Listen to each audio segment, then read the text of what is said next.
सभी छोटे बड़े श्रोताओं को सुनीता भटनागर का प्यार भरा नमस्कार। ऑडियो स्टोरीज के हमारे चैनल कहानी जगत में आप सभी का स्वागत है। हिंदी कहानियों के श्रृंखला में आइए आज सुनते हैं गोवर्धन यादव जी द्वारा रचित कहानी चंद्रमुखी। चंद्रमुखी, देव ने पुकारा। वह विचारों की गहरी अंधेरी गुफा में उतरकर अपने प्रश्नों के उत्तर खोज रही थी। यही कारण था कि वह उत्तर नहीं दे पाई। अपनी पीठ पर एक शीतल सुखद स्पर्श पाकर उसकी चेतना लौटी और उसने पीछे मुड़कर देखा। देव मुस्कुरा रहे थे। उसने अभिवादन करना चाहा, पर पीठ पर हथेली का तनिक अधिक दबाव इस बात का इशारा था कि वह यथावत बैठी रहे। चंद्रमुखी, ये क्या हाल बना रखा है? तुम्हारा शरीर तप रहा है, चेहरा निस्तेज हो आया है और तुम्हारे केश कुंतल बुरी तरह से आपस में उलझे हुए हैं। पारिजात के सुवासित पुष्पों से अपना श्रृंगार भी नहीं किया है। बात बात में खिलखिलाकर हंस देने वाली सुमुखी, तुम्हें अचानक आज क्या हो गया है? देव ने कहा। क्षमा करें देव, आज न जाने क्यों मेरा मन अशांत हो उठा है। भोग विलास, हास परिहास सब व्यर्थ से जान पड़ रहे हैं। चंद्रमुखी ने कहा। सुमुखी, जब तक तुम अपने मन की पीड़ा मुझे नहीं सुनाओगी तब तक तो उसका निदान संभव ही नहीं। निसंकोच होकर अपने मन की व्यथा कथा सुनाओ। फुर्सत के क्षणों में हम सब सखियां विलास बाग में इकट्ठा हुई थी। शांत झील के किनारे बैठी हुई हम सब बतिया रही थी। एक सहेली को न जाने क्या सूझा, उसने अपने वस्त्र उतार फेंके और झील में जा उतरी। बड़ी देर तक वह जल क्रीड़ा करती रही और फिर अंजलि भर भर कर अन्य सहेलियों पर भी उछालने लगी। फिर क्या था, हम सभी ने अपने अपने वस्त्र उतार फेंके और पानी में उतर पड़ी। बड़ी देर तक चुहलबाजियां चलती रहीं। मदांध देवी तिलोत्तमा ने तो हद कर दी थी। उन्होंने पुरुषोचित हरकतें शुरू कर दी और अन्यों के अंग प्रत्यंगों से छेड़खानी करने लगी। यौवन जनित क्रीड़ाओं में प्रायः सभी ने खुलकर भाग लिया। थोड़ी देर तक मदनोत्सव का सा माहौल बना रहा। जब हम सब थक कर चूर हो गए तो एक विशाल वृक्ष के नीचे हरी हरी मखमल सी दूब के कालीन पर आकर पसर गए। फिर क्या हुआ देवी? देवी तिलोत्तमा ने हास परिहास अब भी जारी रखा था। वे मेरी कमर में हाथ डाले निर्वसन पड़ी थी। अपनी बातों का रुख धरती के इंसानों की तरफ अचानक मुड़ते हुए कहने लगी थी। सखी, हम 24 पहर भोग विलास की मस्ती में मस्त रहती हैं, अपने आप को खूब सजाती संवारती हैं और स्वर्ग में रह रहे देवों को अपने यौवन की अग्नि में पिघलाती रहती हैं। इस कार्य में मैं कोई नवीनता भी नहीं देखती हूँ। यहाँ रहने वालों को न तो भूख सताती है और न ही प्यास। हर पल हर जगह उजाला ही उजाला बिखरा पड़ा रहता है। शारीरिक मानसिक परिताप भी नहीं होता। भविष्य की ना तो चिंता है और ना ही अतीत को लेकर कोई उलझन। बस हरदम हर घड़ी भोग विलास में आकंठ डूबी रहो। इस उद्यान के फूल ना तो झड़ते हैं ना ही खिलते हैं, सब चित्र लिखे से दिखाई देते हैं। न तो यहाँ आंधी आती है और ना ही तूफान, न यहाँ तेज गर्मी पड़ती है ना ही ठंड सताती है। मंद मंद समीर 24 घंटे चलायमान रहता है। धरती पर ऐसा नहीं होता। वहां कलकल करती नदियां उछलती कूदती रहती हैं। साल में 3 बार मौसम बदलता है। वर्षा होती है, ठंड पड़ती है और उसके बाद भीषण गर्मी भी। खुलकर भूख लगती है और प्यास भी। आदमी अपनी प्रियतमा का काफी ख्याल रखते हैं। उन्हें सुख भी प्राप्त होता है और दुख भी, पर वे आपस में बराबर बराबर बांट लेते हैं। भाव पक्ष वहां प्रधान होता है। सेवा, दया, प्रेम, करुणा, त्याग, धैर्य, परोपकार, लाड़ दुलार पृथ्वीवासी खूब जानते हैं। सभी जनों के हृदय में नवरसों का संचार बराबर होता रहता है, जबकि हम केवल एक ही रस में डूबी रहती हैं। तिलोत्तमा बराबर बोलती ही चली जा रही थी। मैंने बीच में टोकते हुए पूछ ही लिया, दीदी, इतना सब आप उन लोगों के बारे में कैसे जानती हो? इतनी अच्छी और इतनी गहरी बातें तुम्हें किसने बताई? क्या तुम कभी धरती पर गई थी? क्या तुमने मनुष्य जाति से संसर्ग किया था? तरह तरह के प्रश्नों का पहाड़ मैंने उनके आगे खड़ा कर दिया था, तो और भी गंभीर होकर बताने लगी। हाँ चंद्रमुखी, एक बार की बात है। धरती पर विश्वामित्र नामक एक तपस्वी तप कर रहे थे। उनका मनोरथ स्वर्ग पर आरूढ़ होना नहीं था। वे तो जन कल्याण के लिए कड़ा तप कर रहे थे। अब देवेंद्र को तो तुम अच्छी तरह जानती ही हो, स्वर्ग में भी कुछ न कुछ षड्यंत्र रचते रहते हैं वो। उनके अवचेतन मन में शंका का एक बीज उगाया तो उन्होंने मेनका को आदेश दिया कि वह धरती पर जाए और विश्वामित्र का तप भंग कर दे। गर्वीली मेनका धरती पर उतरी। उसका साथ प्रायः सभी ने दिया। जिस जगह पर ऋषि तप कर रहे थे वहां का माहौल अति कामुक बना दिया गया। हम अप्सराओं ने वस्त्र पहने अथवा नहीं पहने क्या फर्क पड़ता है। मेनका ने ऋषि के मन में कामना जगा दी। उसे उस समय तक केवल इतना ही ध्यान था कि ऋषि की तपस्या भंग होनी चाहिए, देव प्रमुख का मनोरथ पूरा होना चाहिए। उनकी तपस्या तो खैर भंग हो गई, पर देवी मेनका धरती से वापस न आ पाई। वह वहीं की होकर रह गई। वो कैसे दीदी? मैंने अपनी जिज्ञासा प्रकट की। हम अप्सराओं को देवों से मिलने वाला परिरमन कल्पना मात्र होता है। मन में कामना की नहीं कि उसकी पूर्ति हो गई। ना तो उससे कोई विशेष भाव जागता है और ना ही कभी विद्यमान रहता है। पर मृत्यु लोक में ऐसा नहीं होता। मन में चाहत की एक तड़प पैदा होती है। अपने प्रिय को देखकर अनेकानेक भावनाएं मन को गुदगुदाने लगती हैं। पिया मिलन की कल्पना न जाने कितने दिवस स्वप्न दिखा जाती है। मिलन के अलावा जुदाई भी होती है, जो दोनों को तिल तिल कर जलाती है। यौवन जब मचल जाता है तो अपने प्रिय का सामीप्य पाने के लिए वह अपना सर्वस्व न्यौछावर भी कर देता है। जब सब कुछ समर्पित हो जाता है तो शेष रह जाता है शुद्ध प्यार, दिल की गहराइयों से भी गहरा प्यार। और यही प्यार मेनका के मन में भी अंगड़ाई लेने लगा। जब वह ऋषि की बाहों में समाई तो भूल गई स्वर्ग को, हम सभी को। फिर मेनका ने कभी भी स्वर्ग की कामना नहीं की। उसे ऐसा लगने लगा था जैसे वे कभी स्वर्ग से आई ही नहीं थी। काफी समय बीत गया, मेनका स्वर्ग नहीं लौटी। देवराज को ज्ञात हो गया था कि ऋषि की तपस्या भंग की जा चुकी है, उनका मनोरथ पूरा हो गया। जब उन्हें यह पता चला कि मेनका अब तक वापस नहीं लौटी है तो वे बेचैन हो उठे। उन्होंने अपने दूत धरती पर भेजे और कहा कि वे उनकी ओर से मेनका को प्यार जताएं और कहें कि वह स्वर्ग लौट आए। इंद्र अपने दूतों की वापसी का बड़ी बेसब्री से इंतजार कर रहा था। जानती हो क्या हुआ? दूत खाली हाथ वापस लौट आए। मेनका ने आने से इनकार कर दिया। स्वर्ग में खलबली सी मच गई। कई दिनों तक मातम छाया रहा।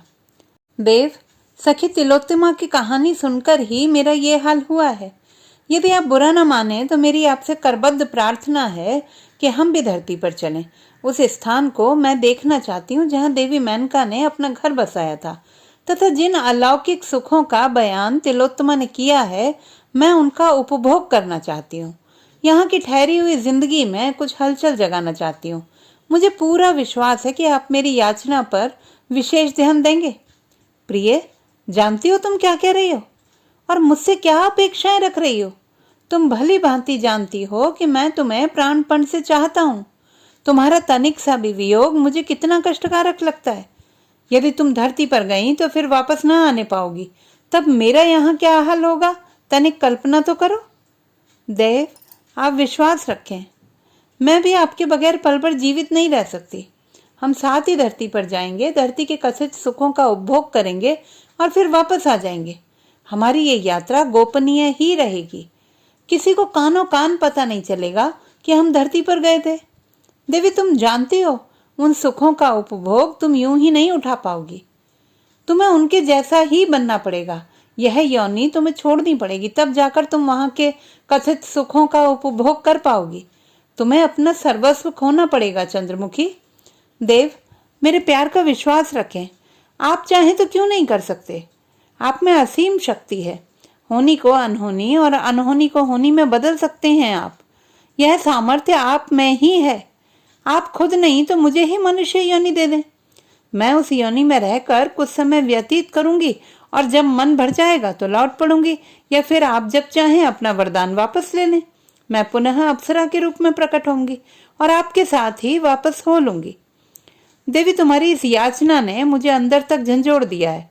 यदि तुम्हारा कहना ना मानूं तो तुम्हारा दिल टूट जाएगा, और यदि मान लूं तो मेरा। बड़ी विचित्र परिस्थिति पैदा कर दी है तुमने। मैं निर्णय नहीं ले पा रहा हूं कि मुझे क्या करना चाहिए और क्या नहीं करना चाहिए। एक तरफ खाई है तो दूसरी तरफ बावड़ी। यदि कहीं देवराज को पता चल गया तो खैर नहीं। धरती पर बिखरे पड़े नौ रस के आस्वादन करने की तुम्हारी प्रबल इच्छा ने तुम्हें इतना अंधा बना दिया है कि तुम्हें आने वाली विपत्ति का तनिक भी भय नहीं लग रहा है। देव, मुझे तनिक बेपरवाह नहीं है। इसका मात्र एक कारण है कि मेरे मन में इन रसों का आस्वादन करने के लिए, इनका उपभोग करने के लिए उद्दाम कामनाएं हलचल मचा रही हैं। देवी, ये सच है कि मुझ में इतनी शक्ति तो है कि मैं तुम्हें देव योनि से मनुष्य योनि में भेज सकता हूँ। फिर भी मैं चाहूंगा कि तुम इस शक्ति का गलत प्रयोग करने के लिए नहीं कहोगी। निराश होकर, एक काम करें देव, धरती पर केवल 9 रस ही तो हैं। मुझे केवल 9 मास तक ऐसा करने की अनुमति दे दें। ठीक 10वें माह में वापस हो लूंगी। हम धरती पर चलते हैं। अपनी पसंद के किसी युवक के साथ रहूंगी और एक निश्चित समय तक उसका उपभोग करूंगी। अब तो ठीक है ना? ठीक है, इस शर्त पर मैं तैयार हूं। स्वर्ग की अनंत ऊंचाइयों से होते हुए 2 दिव्य आत्माएं धरती की ओर उतर चली। अनेकों भूभागों को, आश्चर्यजनक दृश्यावलियों को देखकर अप्सरा चंद्रमुखी गदगदा उठी। धरती पर रह रहे अनेकानेक मानवों के विभिन्न रीति रिवाजों को भी उन्होंने जांचा परखा और फिर अंत में उन्होंने अपना रुख भारत की ओर मोड़ा। नगाधिराज हिमालय, गंगा मेकल सुता सी होकर कन्या कावेरी तक एवं गुजरात से कलकत्ता तक की यात्राएं की और अंत में ऋषि विश्वामित्र की वह तपस्थली भी खोज निकाली जहां कभी स्वर्ग से उतरकर मेनका ने रहना अंगीकार किया था। वनों से आच्छादित पर्वत श्रेणियों के समीप ही एक सुंदर शांत झील पर नजर पड़ी। झील के किनारे एक नवयुवक कठोर पाषाण पर छैनी हथौड़ी से मूर्तियां गढ़ रहा था। छैनी पर पड़ती हथौड़ी की चोट से एक विशेष नाद पैदा होता। साथ ही उसकी बलिष्ठ एवं कसी हुई भुजाओं में एक आकर्षण था। उसे देखकर चंद्रमुखी ने अपना निर्णय देव को कह सुनाया कि अब वह इसी युवक के साथ 9 मास रहेगी। देव की असीम कृपा से अपना निज खोते हुए उसने मनुष्य योनि में प्रवेश किया। 9 माह तक 9 रसों का आस्वादन करते हुए उसने महसूस किया कि देवी तिलोत्तमा के कथन में कितनी सच्चाई थी। निर्धारित समय से पूर्व उसने उस युवक से कहा, आर्य, इतने लंबे समय तक मैं आपके सानिध्य में रही। तुम्हारी सहायता से मैंने 9 रसों का भरपूर उपभोग किया जो स्वर्ग में सर्वथा अनुपलब्ध थे। समर्पण में कहाँ क्या नहीं मिलता। मैं अपना रहस्य अब तुम पर उजागर करती हूँ। दरअसल मैं एक सामान्य स्त्री न होकर स्वर्ग में रहने वाली अप्सरा हूँ।